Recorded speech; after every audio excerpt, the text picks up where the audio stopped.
Hi everyone. Today we're going to talk about publishing trends and events worldwide, part 2.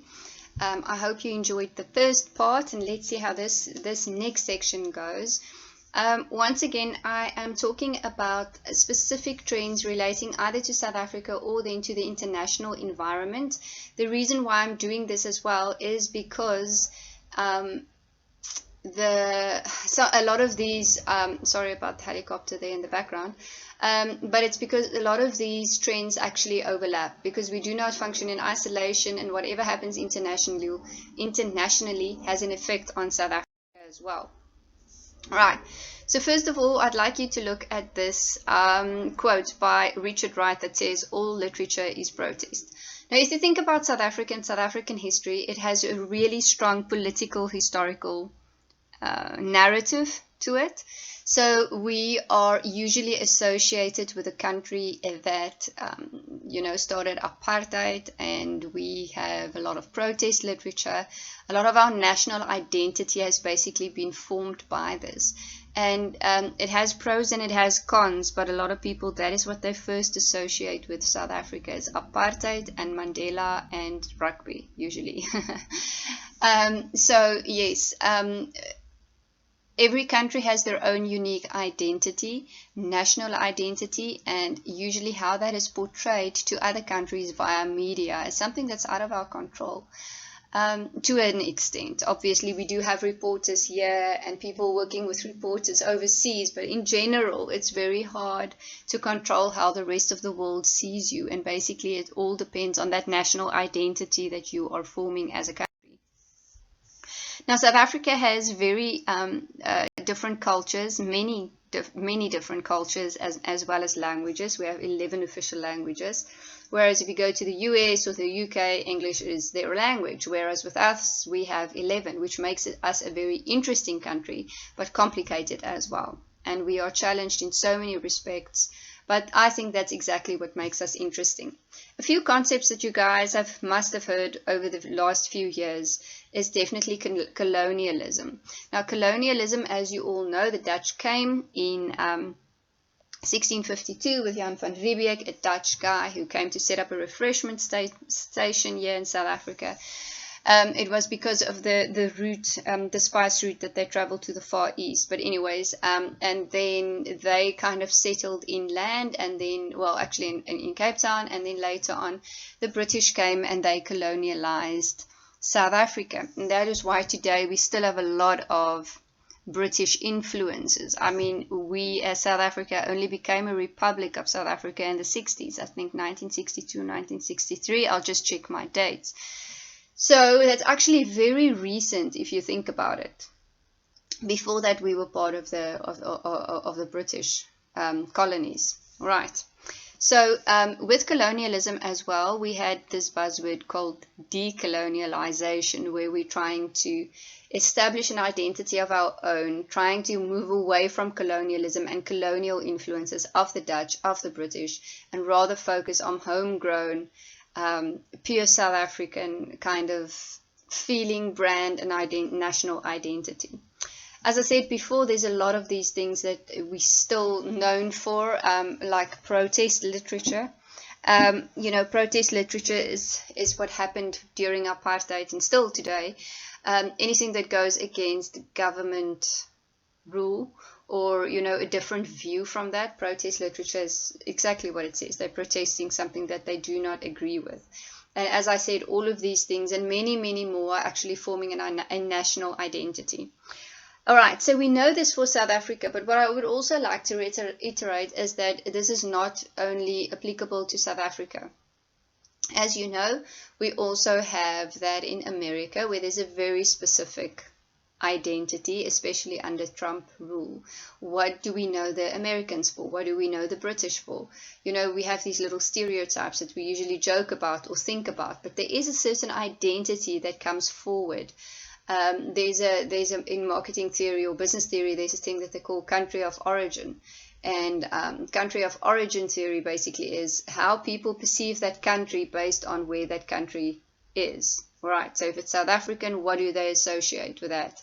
If it's the UK, what do they associate? If it's Australian, what do they associate? Sorry, I already moved on.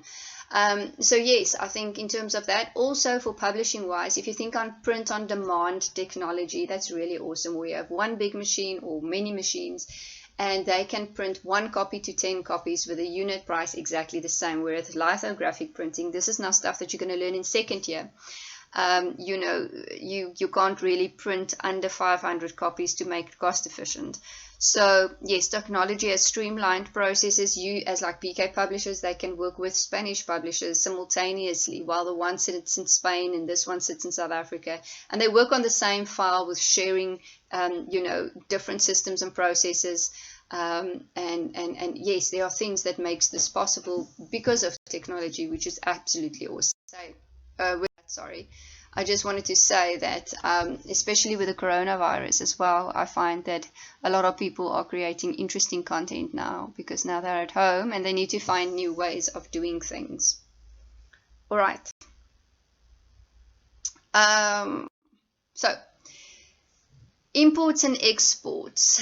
This is also a global thing that we need to consider, and that is if you, for example, look at the books on your bookshelf or at home, how many of these books are actually published locally? Right. A lot of those books will either be Bloomsbury Publishers, Penguin, it would just be Penguin or Random House or Penguin Random House. Remember, they have various outlets all over the world. That's why they're called a multinational, meaning that they have more than one branch of their company. So they have one main headquarters, and then the rest is all over the world to basically address specific and supply books to a specific need and group, because cultures differ and because countries differ. So if you look at all of these titles that you do have on your bookshelf or somewhere in the house, check the publisher. Is it Bloomsbury? Is it HarperCollins? Is it Vintage Books? Is it whatever? And that will just give you an indication as well of where did you get those books? Yes, the bookstore, but how did they get it? All right, so you have to remember that there's a bigger industry at play here, whereas there's a lot of imports, especially in South Africa. We have huge competition in terms of international fiction from the UK and from the US. The bestsellers, the James Patterson, the Marion Keyes, Jodi Picoult, I don't know what you read, Michael Connelly, all of those, Tom Clancy, Grisham, all of those are books that are actually being imported. So they're not made in South Africa, but they are imported, and therefore we need distribution or import agents. Whereas Jonathan Ball publishers, they are a main distributor and importer of international fiction and non-fiction, although they also publish books for the local market. All right. So we talked about Penguin Random House imports, we talked about Jonathan Ball, and then SA exports. There's still this debate going on about we as South Africa consume more information from the Northern Hemisphere than what we actually sell or export to the Northern Hemisphere. So there's a huge discrepancy between the information flow from the Northern Hemisphere and the Southern Hemisphere, where I'm one of those who would argue that we need to export more. Now, export can mean either you publish books here and you export it to an English reading market elsewhere, or you do a distribution deal and your books are exported to another country where other people can have access to it and read it, or it can be the physical selling of rights, so that your Afrikaans or Zulu or English or whatever book can be translated into a language of a different country and exported there. All right, we do publish a lot of our children's books overseas, especially the Far East, because it's cheaper and they have the machinery and the pricing is quite competitive to do it.